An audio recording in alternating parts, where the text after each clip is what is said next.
എല്ലാവർക്കും വിഷു ആശംസകൾ. എല്ലാവരും കണി ഒരുക്കത്തിൻ്റെ തിരക്കിലായിരിക്കില്ലേ?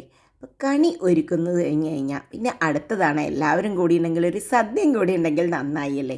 ഓരോ സ്ഥലത്ത് ഓരോ പോലെയാണ് സദ്യ ഉണ്ടാക്കുന്നുണ്ടാവുക. പിന്നെ സദ്യ കഴിക്കണമെങ്കിലും ഉണ്ടാക്കണമെങ്കിലും ഉള്ള ടൈമൊക്കെ ആലോചിച്ച് പലരും പുറത്തുനിന്ന് വാങ്ങിക്കുന്നുണ്ടാവും. എന്നാൽ ഒരു അരമുക്കാൽ മണിക്കൂർ കൊണ്ട് തന്നെ ഒരു അടിപൊളി മിനി സദ്യ നമുക്ക് വീട്ടിലുണ്ടാക്കിയാലോ? നല്ല ടേസ്റ്റി ആയിട്ട് വളരെ പെട്ടെന്ന് അധികം ഇൻഗ്രീഡിയൻസ് ഒന്നും ഇല്ലാതെ പെട്ടെന്ന് തയ്യാറാക്കാവുന്ന സദ്യവട്ടങ്ങളുടെ വീഡിയോ ആണ് ഇന്ന്. ഒരു കുട്ടി സദ്യ അരമുക്കാൽ മണിക്കൂർ കൊണ്ട് നിങ്ങൾക്ക് പായസം ഉൾപ്പെടെ എങ്ങനെ തയ്യാറാക്കാമെന്ന് നോക്കാം. വളരെ ചെറിയൊരു സദ്യ, അതുപോലെ തന്നെ ചെറിയൊരു ഫാമിലിക്ക് വേണ്ടത് അത്ര ഉണ്ടാക്കുന്നത്. അപ്പോൾ എങ്ങനെയാണെന്ന് നമുക്ക് നോക്കാം.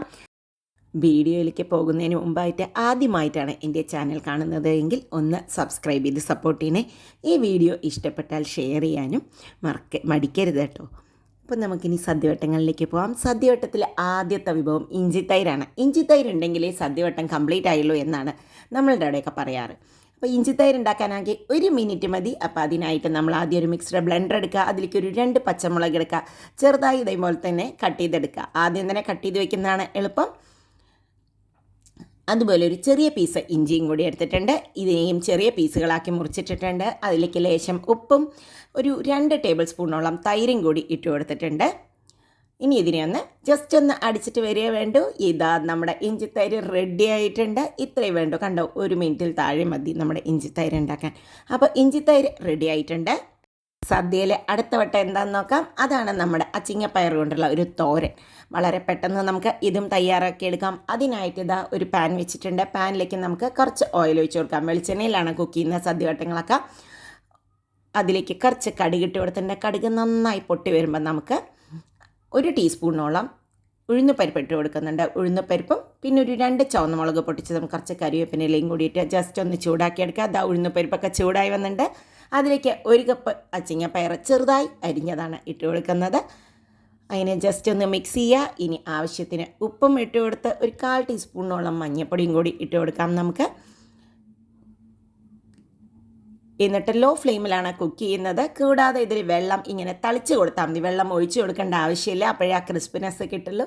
ഇതിനെ അടച്ച് വെച്ചൊന്ന് കുക്ക് ചെയ്യാം. ഇനി അതിലേക്ക് തോരന് വേണ്ടിയിട്ട് നമ്മളൊരു മിക്സിയുടെ ബ്ലെൻഡർ എടുത്തിട്ടുണ്ട്. അതിലേക്ക് കുറച്ച് തേങ്ങ ലേശമായിട്ടുള്ള ഒരു 1-2 ടീസ്പൂൺ തേങ്ങ ഇട്ട് എടുത്തിട്ടുണ്ട്. ടേബിൾ സ്പൂൺ തേങ്ങയും ഒരു പച്ചമുളകും കൊണ്ട് ഇട്ടിട്ട് നമുക്കതൊന്ന് ക്രഷ് ചെയ്തെടുത്തിട്ട് വരാം. കണ്ടോ, അത് ക്രഷ് ചെയ്യേ വേണ്ടു. ഒരുപാട് അരയേണ്ട ആവശ്യമില്ല. ഇപ്പോൾ ഇതാ നമ്മുടെ അച്ചിങ്ങപ്പയർ വെന്ത് വന്നിട്ടുണ്ട്. ഇനി അതിലേക്ക് നമ്മുടെ ആ തോരൻ്റെ കൂട്ട്, ആ തേങ്ങയും പച്ചമുളകും കൂടിയുള്ള കൂട്ടിനെ ഇട്ട് കൊടുക്കാം. കുറച്ചിട്ട് കൊടുത്താൽ മതി. ഞാനിത് മിക്സിയിൽ അരയാനുള്ളത്ര ക്വാണ്ടിറ്റി ഇട്ടു എന്നേ ഉള്ളൂ. അത് ഫുള്ളായി ഇട്ടിട്ടില്ല, ലേശം ഇട്ടെടുത്തിട്ടുള്ളൂ. ഇപ്പോൾ ഇതാ നമ്മുടെ അച്ചിങ്ങപ്പയർ തോരനും റെഡി. അപ്പോൾ നമ്മുടെ സദ്യയിലത്തെ രണ്ടാമത്തെ വിഭവം റെഡി ആയിട്ടുണ്ട്. ഇനി അടുത്തത് ഓലനാണ്. നമ്മളുടെ അവിടെ ഇളവൻ കൊണ്ട് ഓലൻ വയ്ക്കും. ഇളവൻ എന്ന് പറഞ്ഞു കഴിഞ്ഞാൽ കുമ്പളങ്ങയുടെ അധികം മൂക്കാത്ത ഇതുകൊണ്ടാണ് ഉണ്ടാക്കുക. അപ്പോൾ അതുകൊണ്ടുള്ള ഓലനാണ് ഇന്ന്. അതിനായിട്ട് ഇതാ 1 കപ്പ് കുമ്പളങ്ങ എടുത്തിട്ടുണ്ട്. കുമ്പളങ്ങ ജസ്റ്റ് നമ്മുടെ ഓലിനെ കട്ട് ചെയ്യുന്ന മാതിരി കട്ട് ചെയ്തെടുത്തിട്ടുണ്ട്. അതിലേക്ക് കുറച്ച് വെള്ളം ഒഴിക്കേണ്ടു. ഒരുപാട് വെള്ളം ഒഴിക്കേണ്ട. ഈ കുമ്പളങ്ങ മൂടുന്ന വരെയൊന്നും വെള്ളം ഒഴിക്കേണ്ട ആവശ്യമില്ല. കുറച്ച് വെള്ളം ഒഴിച്ച് കൊടുത്ത് 2 പച്ചമുളക് കീറിയിട്ട് കുറച്ച് ഉപ്പും കൂടി ഇട്ട് കൊടുത്ത് നമുക്ക് അടച്ച് വെച്ച് വേവിക്കാം. ഇതെല്ലാം ലോ ഫ്ലെയിമിലാണ് വേവിക്കുന്നത്. അതുമാത്രമല്ല, അതൊന്ന് ഇതാകുമ്പോൾ ഞാൻ അപ്പുറത്തെ ഇതിലേക്ക് മാറ്റാറുമുണ്ട്. അപ്പോൾ പെട്ടെന്ന് തന്നെ നമുക്ക് കുക്കിംഗ് നടക്കുകയും ചെയ്യും. ഇതിതാ കുക്കായി വന്നിട്ടുണ്ട്. കണ്ട, വെള്ളമൊക്കെ ഏകദേശം വറ്റി വന്നിട്ടുണ്ട്. ഇനി നമുക്ക് കുറച്ച് തേങ്ങ പോലെ കുറച്ച് കട്ടിയുള്ള 1/4 പാൽ തന്നെ ഒഴിച്ച് കൊടുക്കണം. അപ്പോഴാണ് നമ്മുടെ ഓലൻ്റെ ടേസ്റ്റ് കറക്റ്റായി വരിക. അപ്പോൾ ഇതാ തേങ്ങാപ്പാലും കൂടി ഒഴിച്ച് കൊടുത്തിട്ട് ഒന്ന് തിളയ്ക്കുക വേണ്ട കേട്ടോ. 1/4 പാൽ ഒഴിച്ച് അധികം തിളയ്ക്കാനൊന്നും പാടില്ല. ജസ്റ്റ് ഒന്ന് തിളയ്ക്കാൻ തുടങ്ങുമ്പോൾ ഓഫ് ചെയ്യുക. പിന്നെ നമ്മുടെ ഓലനിലുള്ള മെയിനായിട്ടുള്ള ഇൻഗ്രീഡിയൻ്റാണ് ഇതാ കുറച്ച് വെളിച്ചെണ്ണയും കൂടി ഇങ്ങനെ തൂവി കൊടുത്തു കഴിഞ്ഞാൽ നമ്മുടെ മൂന്നാമത്തെ വിഭവമായിട്ടുള്ള ഓലനും റെഡി സദ്യയിലെ. വളരെ പെട്ടെന്ന് തയ്യാറായില്ലേ? ഇനി നമുക്ക് സദ്യവട്ടത്തിലെ അടുത്ത വിഭവം നോക്കാം. ഇതൊന്ന് പാത്രഭാഗം വരട്ടെ, ഒന്ന് തണുക്കണം, അപ്പോഴാണ് ടേസ്റ്റ് വരിക. ഇനി നമുക്ക് അടുത്ത വിഭവം എന്താണെന്ന് നോക്കാം. അടുത്തത് എരിശ്ശേരിയാണ്. ഞാൻ മത്തനും വൻപയറും കൊണ്ടുള്ള എരിശ്ശേരിയാണ് ഉണ്ടാക്കിയിട്ടുള്ളത്. അപ്പോൾ അതെങ്ങനെയാണെന്ന് നോക്കാം. അതിനായിട്ട് ഇതാ ഒരു 1/4 കപ്പ് പിന്നേക്കാൾ താഴെ വെള്ളപ്പയർ എടുത്തിട്ട് ഒരു 10 മിനിറ്റ് ഞാൻ വെള്ളത്തിലിട്ട് വെച്ചിട്ടുണ്ട്. ആദ്യം തന്നെ 10 മിനിറ്റിന് ശേഷം അത് കഴുകിയെടുത്തിട്ട് ഞാൻ കുക്കറിലിട്ടിട്ട് ഒരു 3 വിസിൽ ലോ ഫ്ലെയിമിൽ വരുത്തിക്കാൻ പോകുന്നുണ്ട്. കുറച്ച് ഉപ്പും ലേശം മഞ്ഞൾപ്പൊടി, ഒരു 1/4 ടീസ്പൂണോളം മഞ്ഞൾപ്പൊടിയും കൂടി ഇട്ട് കൊടുത്തിട്ട് ഇതിനെ ഒന്ന് നമുക്കൊരു 2-3 വിസിൽ ലോ ഫ്ലെയിമിൽ വരുത്താം. അതായത് വെള്ളപ്പയർ വെന്ത് കിട്ടണം. ഇപ്പം നമ്മുടെ വെള്ളപ്പയർ വെന്തിട്ടുണ്ട്. ആ വെള്ളത്തിൽ തന്നെയാണ്, ഞാൻ എക്സ്ട്രാ വെള്ളമൊന്നും ഒഴിക്കുന്നില്ല. ആ വെള്ളത്തിൽ തന്നെ നമുക്കിതാ ഒരു അരക്കപ്പോളം, ഒരു കപ്പിനേക്കാൾ താഴെയുള്ളൂ, ഒരു അരക്കപ്പോളം നല്ല പഴുത്ത മത്തനും കൂടി ഇട്ട് കൊടുത്തിട്ടുണ്ട്. ഒരു 3/4 ടീസ്പൂണോളം നമുക്ക് മുളക് പൊടി ഇട്ട് കൊടുക്കാം. 1/2 മുതൽ 3/4 ടീസ്പൂൺ വരെ ഇട്ട് കൊടുക്കാം. 1/2 ടീസ്പൂൺ കുരുമുളക് പൊടിയും കൂടി ഇട്ട് കൊടുത്തിട്ടുണ്ട്. ഇനി ഇതിനെ നമുക്കതൊന്ന് മിക്സ് ചെയ്തതിന് ശേഷം വേവിക്കാം. ഇതിൽ ഓൾറെഡി ഉപ്പുള്ളതുകൊണ്ടാണ് ഉപ്പിട്ട് കൊടുക്കാത്തത്. ഞാൻ കുക്കറിലിട്ടിട്ട് വിസിൽ വരുത്തുന്നില്ല. ഇനി നമ്മുടെ എരിശ്ശേരിയിലേക്കുള്ള കൂട്ടിനായിട്ട് കുറച്ച് തേങ്ങ ഇട്ട് കൊടുത്തിട്ടുണ്ട്. ഒരു മിക്സിയിൽ ഞാൻ അരയാനുള്ളത് മാത്രമേ തേങ്ങ ഇടുന്നുള്ളൂ. ഒരു 1/4 കപ്പ് തേങ്ങയും ഒരു 1/8 ടീസ്പൂണോളം നമുക്ക് ജീരകവും കൂടി ഇട്ട് കൊടുക്കാം. കുറച്ച് ജീരകമേ വേണ്ടൂ. കുറച്ച് വെള്ളവും കൂടി ഒഴിച്ച് അരച്ച് കൊടുക്കാം. ഒരുപാട് ജീരകം ആയിക്കഴിഞ്ഞാൽ നമുക്ക് ഭയങ്കരമായിട്ടൊരു വേറൊരു ടേസ്റ്റ് വരും. നന്നായി അരച്ചെടുത്ത് വന്നിട്ടുണ്ട്. ഇനി ഇതാ നമ്മുടെ അപ്പോഴേക്കും മത്തനും പയറും കൂടി വെന്ത് വന്നിട്ടുണ്ട്. ആ മിക്സിനെ അതിലേക്ക് ഇട്ട് കൊടുത്തിട്ടുണ്ട്. നന്നായി ഒന്ന് മിക്സ് ചെയ്തെടുക്കുക എല്ലാറ്റിലും. അപ്പോൾ ഇതാ നന്നായി മിക്സായി വന്നു എല്ലാ ഭാഗവും. എന്നിട്ടൊരു 2 മിനിറ്റ് ഒന്ന് ചൂടാക്കിയാൽ മതി. അധികം നേരം ആവേണ്ട ആവശ്യമില്ല. ഇപ്പോൾ ഇതാ 2 മിനിറ്റ് കഴിഞ്ഞപ്പോൾ ഇതാ ഓഫ് ചെയ്യുന്നുണ്ട്. എല്ലാം മിക്സ് ചെയ്ത് റെഡിയായി വന്നിട്ടുണ്ട് കേട്ടോ. ഇപ്പോൾ ഇനി ഇതിലേക്ക് ഒരു സാധനം കൂടി ആഡ് ചെയ്താലേ നമ്മുടെ എരിശ്ശേരി കംപ്ലീറ്റ് ആവുള്ളൂ. അതിനായിട്ട് ഇതാ ഒരു പാൻ വെച്ചിട്ടുണ്ട്. പാനിലേക്ക് കുറച്ച് ഓയിൽ ചേർക്കാം. 1 ടേബിൾ സ്പൂണോളം ഓയിൽ ഒഴിച്ച് കൊടുത്തിട്ടുണ്ട്. ഓയിലൊന്ന് ചൂടാകുമ്പോൾ നമുക്ക് കടുക് പൊട്ടിക്കാം. കടുകൊന്ന് പൊട്ടി വരട്ടെ. കടുക് അങ്ങോട്ട് പൊട്ടി വന്നിട്ടുണ്ട്. ഇനി ഒരു 2 ചുവന്ന മുളകും കുറച്ച് കരിവേപ്പിൻ്റെ ഇലയും കൂടി ഇട്ട് കൊടുക്കാം. അതൊന്ന് ചൂടായി വരുമ്പോൾ നമുക്കിതാ കുറച്ച് ഒരു 2-3 ടേബിൾ സ്പൂണോളം തേങ്ങ ചിരകിയതും കൂടി ഇട്ട് കൊടുക്കാം. ഒരു 2 ടേബിൾ സ്പൂണോളം തേങ്ങ ഞാൻ ഇട്ട് കൊടുക്കുന്നുള്ളൂ. അതിനി നന്നായിട്ട് ചുവക്കുന്നവരെ വറുത്ത് കൊടുക്കണം. എരിശ്ശേരിയുടെ വറവ് ഇതാ ഇങ്ങനെ ആയിരിക്കണം. ഇതിൻ്റെ മണമാണ് നമ്മളുടെ വീട് മുഴുവൻ ഉണ്ടാവുക എന്ത് സദ്യ ഉണ്ടാക്കിയാലും. പിന്നെ ഇതാ വെന്ത് ഓഫ് ചെയ്ത് വെച്ചിട്ടുള്ളതിലേക്ക് നമ്മുടെ എരിശ്ശേരിയുടെ ഈ കൂട്ടും കൂടി ഇട്ട് കഴിഞ്ഞാൽ നമ്മുടെ ഇതാ മത്തനും വൻപയറും കൊണ്ടുള്ള എരിശ്ശേരി റെഡി ആയിട്ടുണ്ട്. ഇതാ സൂപ്പറായിട്ട് റെഡിയായി വന്നിട്ടുണ്ട്. അപ്പോൾ ഇതാ ഇതിനെ ഒന്ന് മിക്സ് ചെയ്തിട്ടുണ്ട് ആ വറുത്തതും കൂടി. കണ്ടോ? അപ്പോൾ 4ാമത്തെ കറിയും നമ്മളുടെ റെഡി. ഇനി നമുക്ക് അടുത്ത കറിയിലേക്ക് പോകാം.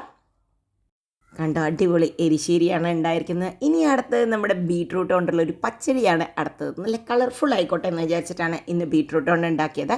അപ്പോൾ ബീട്രൂട്ട് പച്ചടിയും ഇതുപോലെ തന്നെ അധിക സമയമൊന്നും എടുക്കാത്ത വളരെ പെട്ടെന്നുള്ള റെസിപ്പിയാണ്. അതിനായിട്ട് ഇതാ ഒരു പാത്രം വെച്ചിട്ടുണ്ട്, പാൻ വെച്ചിട്ടുണ്ട്. അതിലേക്ക് ഒരു 1/2 കപ്പ് ബീട്രൂട്ടിനെ ചീകിയതാണ് ഇട്ട് കൊടുക്കുന്നത്. എണ്ണയൊന്നും ഒഴിക്കേണ്ട ആവശ്യമില്ല. ഇനി അതിലേക്ക് കുറച്ച് വെള്ളം ഒഴിച്ച് ആവശ്യത്തിന് ഉപ്പും ഇട്ട് കൊടുത്ത ഒരു 1/2 ടീസ്പൂൺ മുളക് പൊടി ഇട്ടിട്ട് അതിനെ ഒന്ന് മിക്സ് ചെയ്തതിന് ശേഷം അടച്ച് വെച്ച് വേവിക്കാം. ഇത് വെന്ത് വരാൻ അധിക സമയമൊന്നും എടുക്കില്ല. ഇനി ആ സമയം കൊണ്ട് നമ്മുടെ മിക്സിയുടെ ബ്ലെൻഡർ എടുത്തിട്ട് അതിലേക്ക് ഇതേപോലെ തന്നെ ഒരു 1/4 കപ്പോളം തേങ്ങ, അധികം തേങ്ങയുടെ ആവശ്യമില്ല. പിന്നെ അതുമാതിരി ഒരു 1/4 ടീസ്പൂണിനേക്കാൾ താഴെ കടുകും കൂടി ചേർത്തിയാണ് ലേശം വെള്ളവും ചേർത്തിട്ട് നന്നായി അരച്ചെടുക്കുക. കടുകിൻ്റെ അതും കൂടുതലാവരുത്.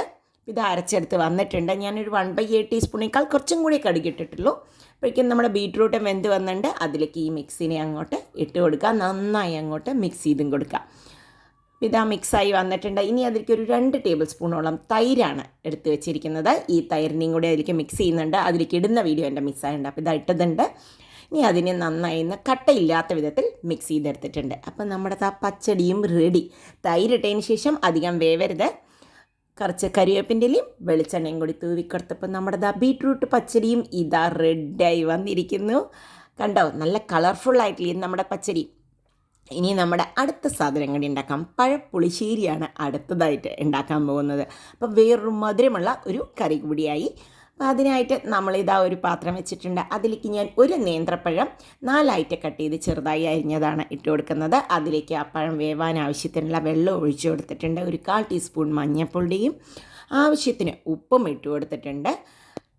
ഇനി അതിലേക്ക് ഞാൻ ഇട്ട് കൊടുക്കുന്നത് ഇതിനുള്ള എരിവിനാവശ്യമായിട്ടുള്ളത് 1/2 ടീസ്പൂണോളം മുളക് പൊടി ഇട്ട് കൊടുത്തിട്ടുണ്ട്. അതൊന്ന് നന്നായിട്ട് പഴം വെന്ത് വരട്ടെ. അതിനായിട്ട് നമുക്ക് അടച്ച് വെച്ച് വേവിക്കാം.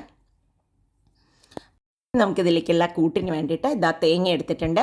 കുറച്ച് തേങ്ങ, ഉണ്ടായിരുന്ന തേങ്ങ നമ്മുടെ തേങ്ങയും പച്ചമുളകും കൂടി ചതച്ച് വെച്ചതായിരുന്നു കേട്ടോ തോരൻ്റെ. അതുകൂടാതെ കുറച്ചും കൂടി തേങ്ങ ഇട്ട് കൊടുത്തിട്ട് ഇതാ 2 പച്ചമുളകും കൂടി ഇട്ട് കൊടുക്കാം പുളിശ്ശേരിക്കായിട്ട്. ഇനി നമ്മൾ ഇട്ട് കൊടുക്കുന്നത് ഒരു 1/4 ടീസ്പൂണിനേക്കാൾ താഴെ ജീരകം ഇട്ട് കൊടുത്തിട്ടുണ്ട്. നല്ല ജീരകമാണ്. കുറച്ച് വെള്ളം ഒഴിച്ചിട്ട് നന്നായി അങ്ങോട്ട് അരച്ചെടുക്കുക. ഒരുപാട് ആവരുത്, എന്നാൽ നന്നായി അരച്ചെടുക്കുക.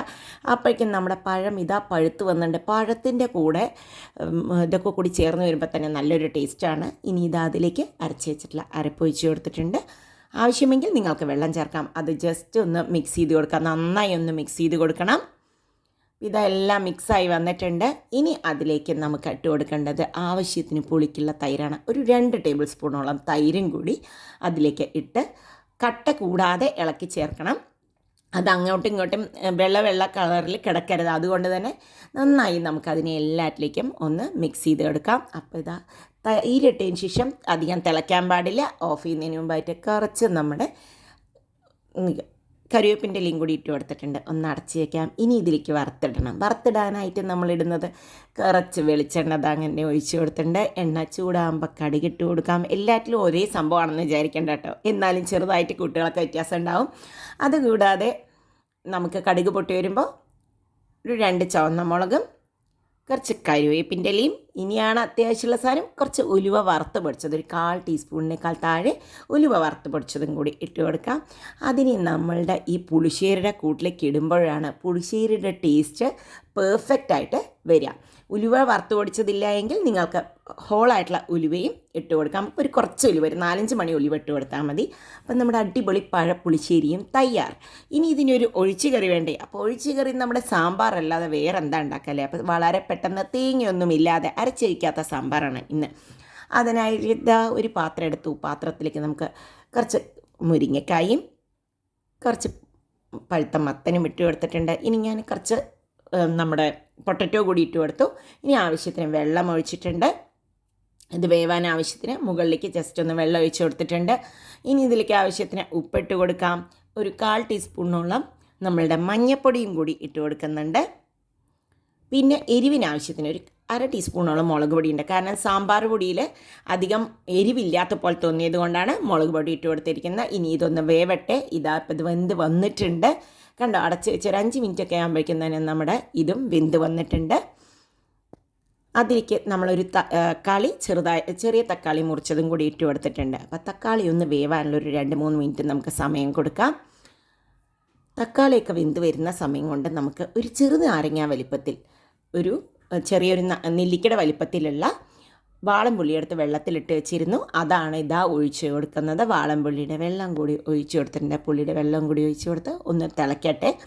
ഇതൊന്ന് തിളച്ച് വരുന്ന സമയം കൊണ്ട് നമുക്കിതാ ഒരു ബൗളെടുക്കുക. അതിലേക്ക് ഒരു 3 ടീസ്പൂണോളം, നല്ലോണം 3 ടീസ്പൂണോളം നമ്മുടെ സാമ്പാർ പൊടിയാണ് ഇട്ട് കൊടുത്തിരിക്കുന്നത്. എന്നിട്ട് ഇതിലേക്ക് കുറച്ച് വെള്ളം ഒഴിച്ച് കൊടുത്ത് ഇതിനെ മിക്സ് ചെയ്യുക. ഇത് എന്തിനാണ് ഇങ്ങനെ ചെയ്യണമെന്ന് വെച്ച് കഴിഞ്ഞാൽ ഒട്ടും സാമ്പാർ കട്ട പിടിക്കാതിരിക്കാനാണ്.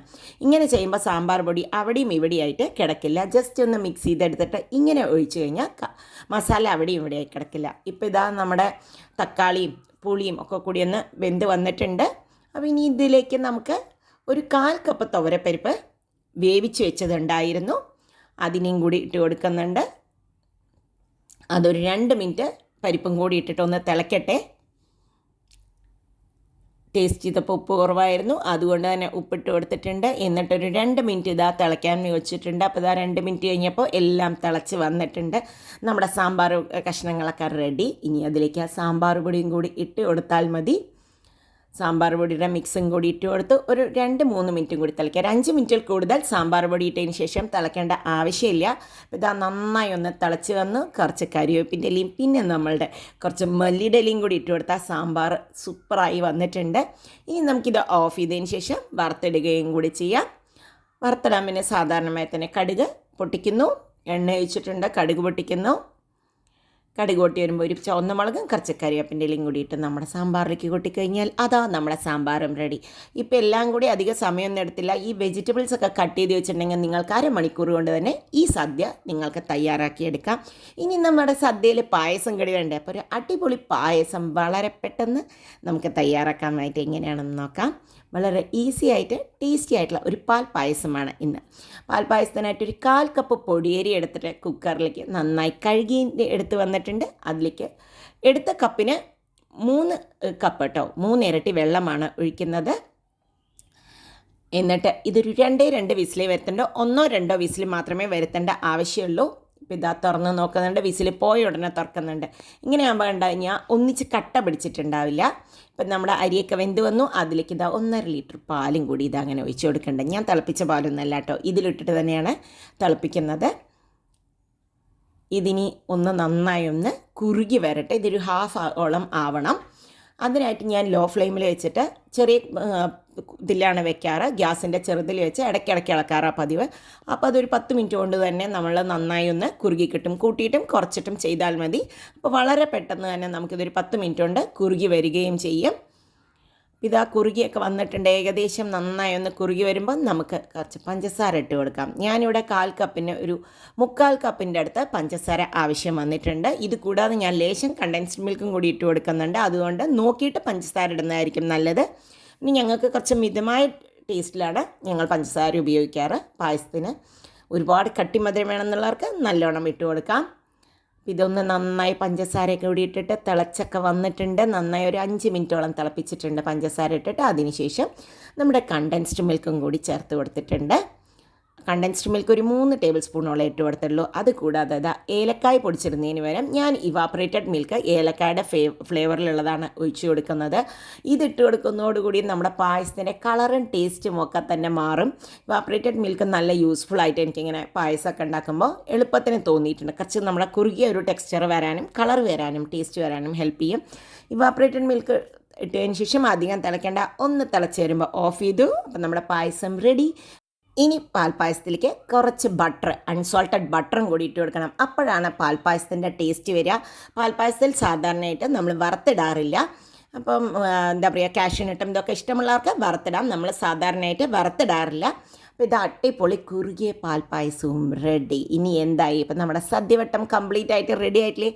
അരമണിക്കൂർ കൊണ്ട് തന്നെ എൻ്റെ സദ്യവട്ടമൊക്കെ റെഡി ആയിട്ടുണ്ട്. അപ്പം നമുക്കിനി ഈ സദ്യവട്ടം എങ്ങനെ വിളമ്പാമെന്നും കൂടി നോക്കാം.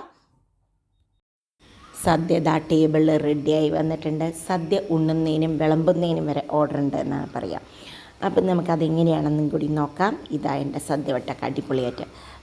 കുട്ടി സദ്യയാണെങ്കിലും നമുക്കിത് കഴിക്കുമ്പോൾ തന്നെ നല്ല ഫില്ലിംഗ് ആയിട്ട് തോന്നും. വീട്ടിലുണ്ടാക്കിയ സദ്യക്ക് അതിൻ്റേതായിട്ടുള്ളൊരു ടേസ്റ്റ് ഉണ്ട്. ഇതാ പപ്പടവും ചോറും എല്ലാം തന്നെ അടിപൊളിയായി റെഡിയായി. ഇനി നമുക്ക് വിളമ്പുന്നത് എങ്ങനെയാണെന്നും കൂടി നോക്കാം.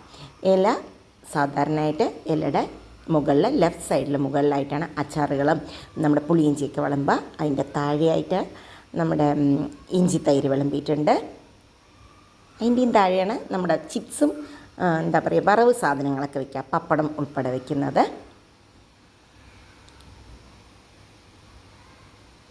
അച്ചാറിൻ്റെ അടുത്തായിട്ടാണ് തോരനും, പിന്നെ നമ്മുടെ തോരനോ ഉപ്പേരിയോ അത്, പിന്നെ നമ്മുടെ ഓലൻ, പുളിശ്ശേരി, നമ്മുടെ എരിശ്ശേരി, കൂട്ടുകറിയോ അങ്ങനെ വയ്ക്കാം, പിന്നെ പച്ചടി. ഇതാ നമ്മൾ വിളമ്പിയിട്ടുണ്ട്. ഇനി നമ്മളുടെ അവിടെയൊക്കെ പരിപ്പ് വയ്ക്കും. പരിപ്പ് റൈറ്റ് സൈഡിൽ താഴെയായിട്ടാണ് വിളമ്പുക, ചോറിൻ്റെ റൈറ്റ് സൈഡിലായിട്ട്. അതിനോട് ചേർന്ന് തന്നെ ഈ പരിപ്പ് കഴിക്കാനായിട്ട് നമുക്ക് ഒരു നുള്ളുപ്പും കൂടി കൊടുക്കും. പിന്നെ ചോറ് വിളമ്പിയതിന് ശേഷം അതിൻ്റെ മുകളിൽ നല്ല കുറച്ച് നെയ്യ് ഒഴിച്ച് കൊടുക്കാം. ഈ നെയ്യ് ഒഴിച്ച് കൊടുക്കുന്നത് നമ്മുടെ ഈ പരിപ്പ് കൂട്ടി കഴിക്കാനുള്ളതാണ് കേട്ടോ. അതിൻ്റെ അടുത്ത് തന്നെ സൈഡിലായിട്ട് സാമ്പാറും കൂടി വന്നു കഴിഞ്ഞാൽ നമ്മുടെ സദ്യവട്ടം റെഡി. ഇനി സദ്യ ഉണ്ണേ വേണ്ട പായസവും ഒരു ഗ്ലാസ്സിലാക്കി വെച്ചിട്ടുണ്ട്. അപ്പോൾ എല്ലാവരും ഒന്ന് ഈ സദ്യ ഉണ്ടാക്കി നോക്കൂ. ഈ വീഡിയോ ഇഷ്ടപ്പെട്ടുവെങ്കിൽ ഷെയർ ചെയ്യുമല്ലോ. താങ്ക്